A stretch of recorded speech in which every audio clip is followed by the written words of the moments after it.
Welcome back to another exciting episode. My name is Josh Kelly, and this is BAM! ISVs on Tap. For the record, it's the most watched podcast at BlueStar.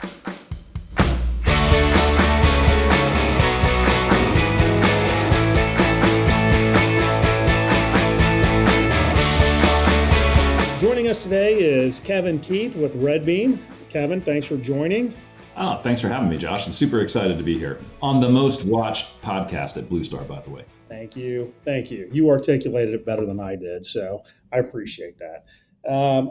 Let's just dive right in, Kevin. Let's get into this. Tell us a little bit about you, how you ended up at RedBeam, and then after that, we'll get in kind of the RedBeam software solution.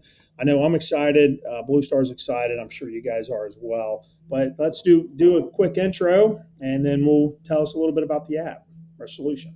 Yeah, absolutely. Listen, 30-year career veteran in all things software companies. And so I've worked really from supply chain automation back in the late 90s, early 2000s, worked for a company called AirWatch and helped drive sort of the mobilization, consumerization of IT with mobile devices coming into the enterprise with the introduction of iPhones and Androids. And that was all the 2010s, if you will.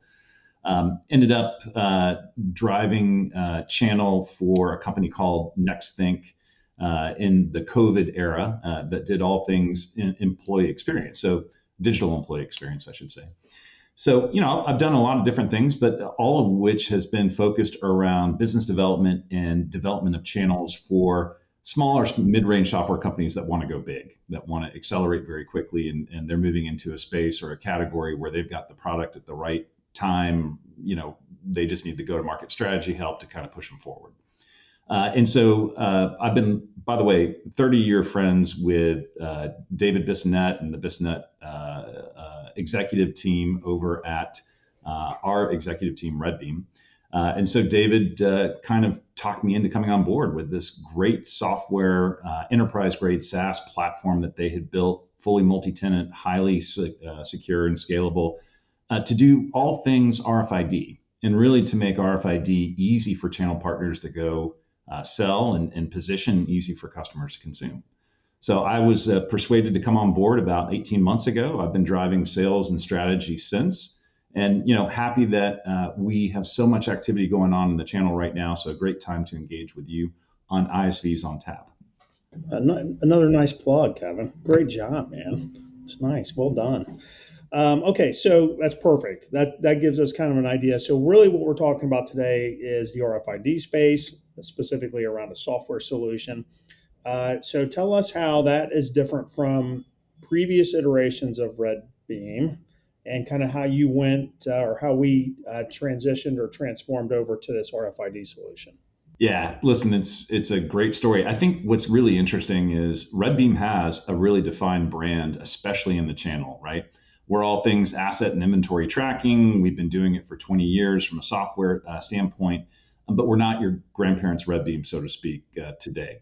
And the big kind of shift and the big change in that has been around 2019, we launched our SaaS platform. So we got away from doing sort of perpetual license installs. We got away from just a focus on mid-market. With the SaaS platform that we've launched, it's highly scalable. And it's scalable up to large enterprise type deployments. Now, around the same time, we had a number of our customers come to us with RFID needs. I'm sure like many channel partners, we called those, some of them were real projects, some of them were kind of science projects and experimentation. But we started using the platform to really be this middleware in between an RFID hardware layer with reading labels and so forth, and then back to other back office systems. So think ERP, think WMS, think ITSM, and so forth. And that sort of grew and grew and grew. And now the product that we're going to talk about today is RedBeam RFID. It's been around for 6 years. It transacts literally tens of millions of RFID reads a day. It's not a new product. We've got 20 plus enterprise size customers, on the product itself. But we didn't feel comfortable making it available to the channel until last year around January. And this was one of the first things and the reason David brought me on board was to go launch what would now be a complement to our asset tracking software, but to be much broader in terms of scope. And so when you look at our RedBeam RFID, the kind of use cases that we can drive with it are much more horizontal. And it really depends on the RFID hardware that you put around it. We are unapologetically 100% Zebra focused in terms of the market share leader in both fixed and mobile RFID assets. We're maybe a little bit more flexible on labels, RFID labels and so forth. But our good friends at Zebra, we just feel have the right hardware, and we want to be, good and really good at what we do. So we don't want to be all things to all people. But when you start pairing different types of Zebra hardware around RedBeam as a core platform, if you go out to our website, you'll find all the different use cases that we support. Things like luggage tracking. Our largest deployment is personnel tracking in a power plant. We've got vendor managed inventory and work in process. So, I think people think of RFID and they always think the retail use cases, which we do, of course, and the logistics and supply chain, which we do, of course. But there's so many other use cases coming on board for RFID. And the key was we needed a platform that could make it dead nut simple, easy to deploy, very fast. So our tagline is RFID made easy. I like to say that our partner program is partnering made easy. So if you're a BlueStar partner, you're automatically a partner of RedBeam. We have no need for additional paperwork or anything of that nature. We've got full deal registration on board, so that now we can work with these partners when they bring a deal to the table, make sure they're protected, make sure they're getting the hardware revenue stream, they're getting the services revenue stream, and participating in the subscription revenue stream as well, both for initial deployments as well as add-ons and renewals and so forth. So that's a little bit about who we are. I can talk a little bit more about the product, but I'll pause there. Does that make sense in terms of what changed? Does. It does make sense. And one of the questions that I'm going to ask here, and this may put you on the spot just a little bit, so I apologize. One of the things that I've heard or that I've come across, especially when we get into RFID, is if you're not 100% confident or sure that solution is the I'm going to say the right solution, then don't do it. And I'm saying that as a more of a public service announcement than anything else. If you're a dabbler in RFID, you need to either fully commit or you need to back out of it. That's my opinion from some of the things that I've heard.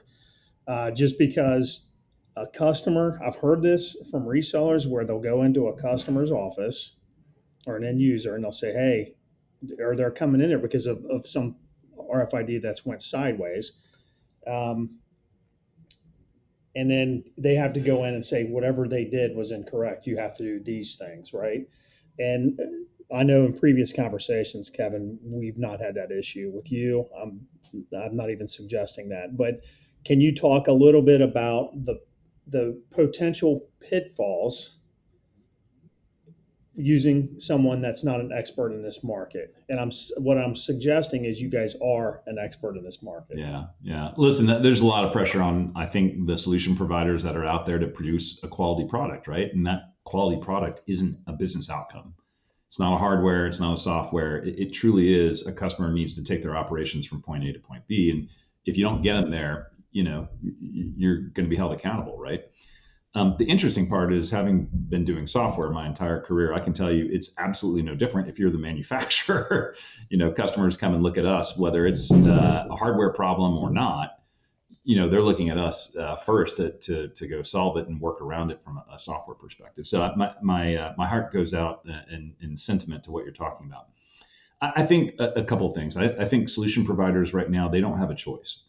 They're going to have to talk RFID with their customers. If they're not doing it, I can promise you customers are talking to somebody else, and you risk maybe potentially losing your foothold in a customer based on the fact that you're just not known and branded to that customer as an RFID expert. So that's the first kind of caveat I would say is, let's not make that mistake. We see that happen quite a bit, actually. Customers are coming to us. We have no idea partners in the account. And when we ask the customer, they say, no, they don't know anything about RFID. That's not the answer you want to hear first and foremost, right? Secondarily, we're here to help. We can help partners assess an opportunity right up front without taking a foot on site, without doing any services. Typically speaking, if a customer is coming to you wanting RFID, they've got enough of a notion on how it will work Now they may, maybe they want to track, bottles of beer, like my 420 that I'm hosting in my Atlanta Dirty Birds cup here. But and we all know RFID liquid absorbs RFID signals, right? So, but that's a piece that we can really help them with. I would say this: we're not going to get engaged in a project that's not doable from the hardware side of the engine. We certainly have partners that transact without us, they sell without us, and that's great. But if you're one of those partners that are sitting back, you haven't really committed yet to RFID, I'd invite you to our All About RFID video series so you can at least get the kind of basics of it in 1 hour or less. And then bring us in and let us help you sell that customer on operational evolution with RFID efficiency. Oh, perfect. So I think this is a great point. I probably skipped ahead on the questioning a little bit, so I may have to backpedal slightly here. So tell us what the RedBeam solution is from RFID. You've already committed to saying, hey, sometimes you just have to. I suggested it. You confirmed it. I think sometimes you just have to step back. But working with the right partner, it sounds like you want to work with either the right reseller and or the correct end user. Those two things, and then so what does RedBeam do specifically here, and what kind of solutions do you guys solve for? Solve for X. What is X? Yeah. So X is that buffer really that sits between the physical layer of RFID infrastructure and back office systems that need to take advantage of the data that gets captured by RFID, mobile readers or fixed readers. So if you look at your typical back office system, and let's just take SAP as an example, or a WMS, right? They're not used to doing what RFID really excels at, which is serialized each. I have, 150 bottles of bourbon from our good friends at BlueStar. By the way, I felt like I had to flash it. So I have a part number that's bourbon, and then I have 150 quantity, right? And that's how those back office systems sort of talk. You look at RFID, each one of those 150 bottles is unique. It's serialized. It's its own thing. So first and foremost, we are the system of record for that serialized each conversation, right? That's what we can do, is help build that up and break that down so that we can interface and talk to the ERP in terms of quantities as opposed to eaches. That's number one. Number two, taking it even a step further than that, most operators and folks that are coming to us are coming to us because they want to take the human element out of the equation, right? There's some studies that suggest, scanning, operational discipline around even barcode scanning can be as bad as, mid 60s, right? So now if I replace that human element with a fixed reader, a headless, no human interaction whatsoever, and maybe I'm getting 98% of RFID tag reads, I've just improved my reading percentage vastly, right? Significantly. And now I'm not guessing. I know exactly where that inventory is at all times. I know the breadcrumb of where it left off and vanished if it is lost and missing and so forth. So these are things that we kind of solve for in the solution. Now, to make all that happen, you have to be able to manage and monitor that RFID infrastructure to make sure it's running, to make sure tag reads are being maximized in terms of their percentage. You have to be able to tune it. From a RedBeam perspective, we do all of that in the cloud. And we have no need for any kind of appliance that sits behind the customer's firewall. So what does that mean? We can deploy a customer tenant for a partner in minutes. We can have a fixed reader up, running, reporting into RedBeam literally in minutes. So you talk about the complexity of deployments. You talk about putting a burden on the customer's IT, all those things. You don't need that with RedBeam. We can stand up a customer and an RFID solution in literally minutes. And what that does for a partner is it allows them to go accelerate time to their sale, get the customer accelerated time to benefit. We can go through pilots very, very fast. So, if you do have the traditional, I'll just say new use case, which used to be called science project, we can go test it out fairly quickly. Like, hey, let's just set it up and do it. Yes, we can go through a site visit. Yes, we can help with tag selection, all those different things.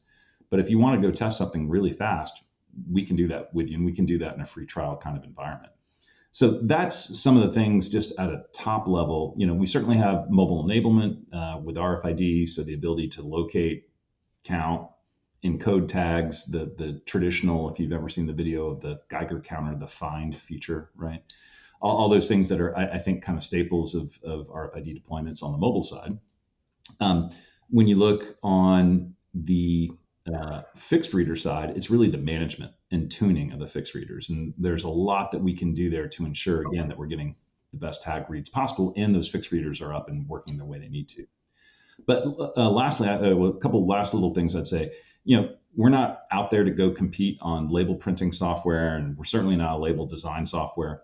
But we do have RFID label printing embedded in the solution for one-stop shopping for customers. If they have a pretty set what they need, whatever custom label type they have, we can support that within RedBeam with RFID label encoding as well. The last two things that we're really, really well known for, we have this really flexible user-defined workflow engine. Think of it as an if-then-else, right? So now I want to take action when I read a certain type of tag in a certain type of location. And maybe that's I'm shipping product. And so the action I want to take is a push API back to my ERP or my WMS to say this product just got shipped out of this dock door, right? It could be that I'm going to light up, do what's called a GPO or general purpose output from a fixed reader. So what is that? That's just like turning on a light switch.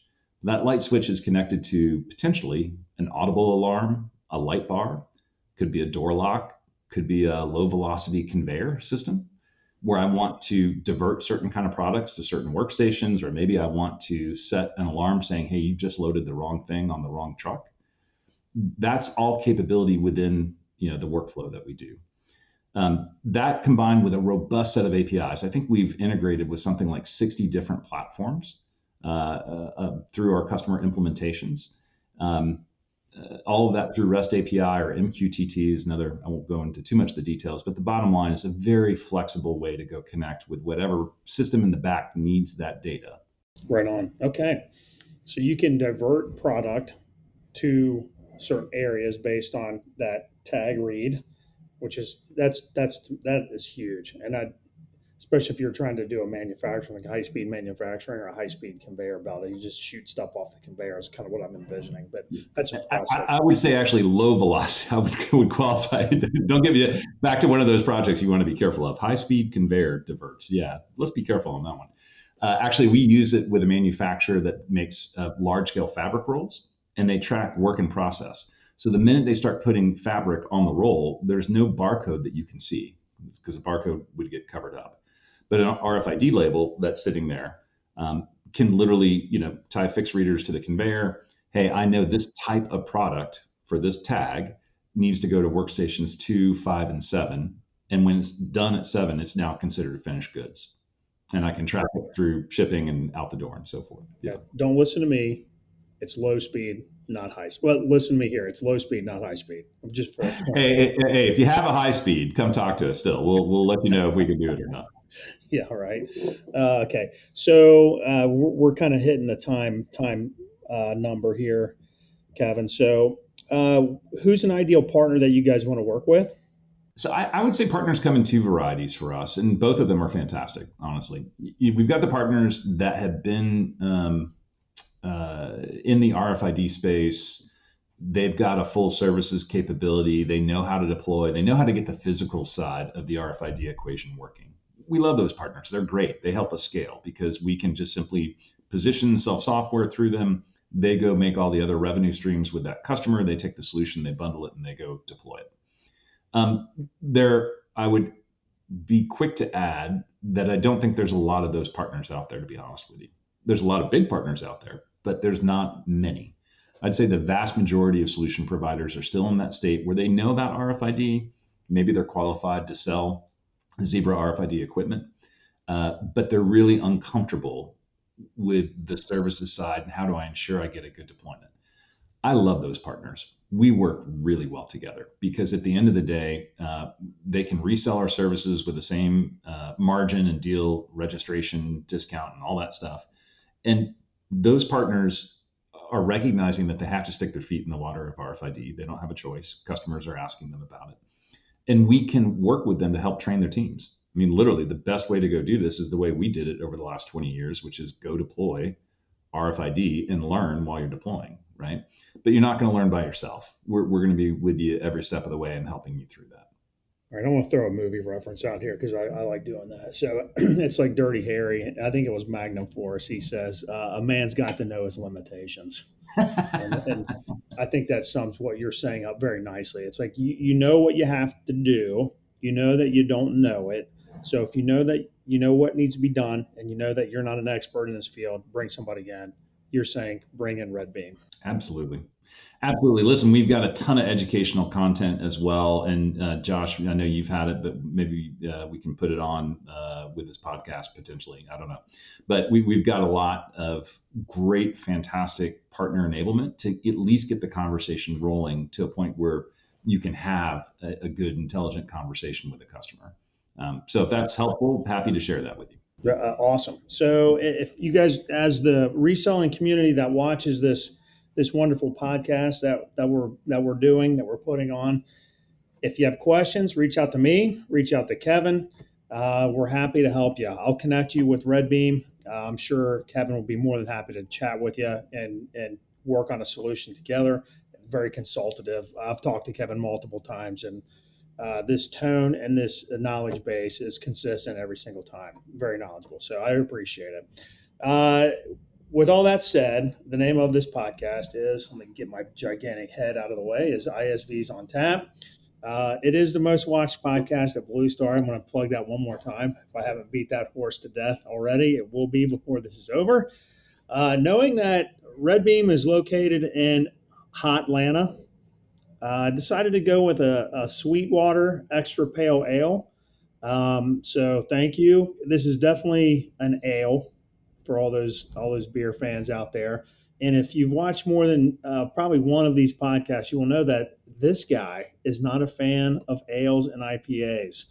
Or I guess IPA is an ale, but when you start to go that direction, I don't like the hoppiness. But I will say Sweetwater does a very nice job with the flavor. I think it's on the lighter side, wouldn't you say? Oh yeah. Yeah, it's not as intense as what you can get with other IPAs for sure. No, not at all. And to be honest with you, I haven't had one of these in a long time, but it's one of those things where it said extra pale ale on it, and I'm thinking, oh boy, I'm in for a treat here. And I was pleasantly surprised at the lack of hoppiness, which is right. Which is impressive.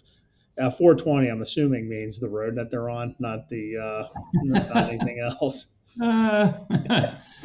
We'll leave that to the viewers' discretion. How about that?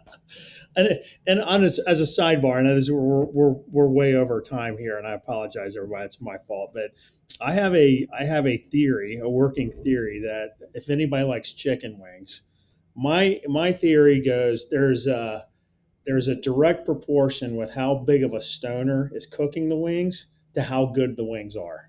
So if there's total stoners cooking the wings, they are going to be exceptional chicken wings.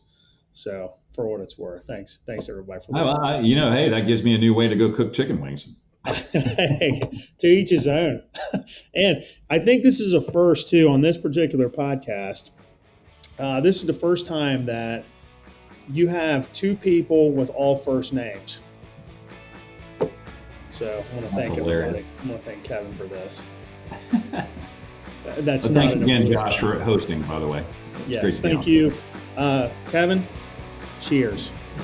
Cheers.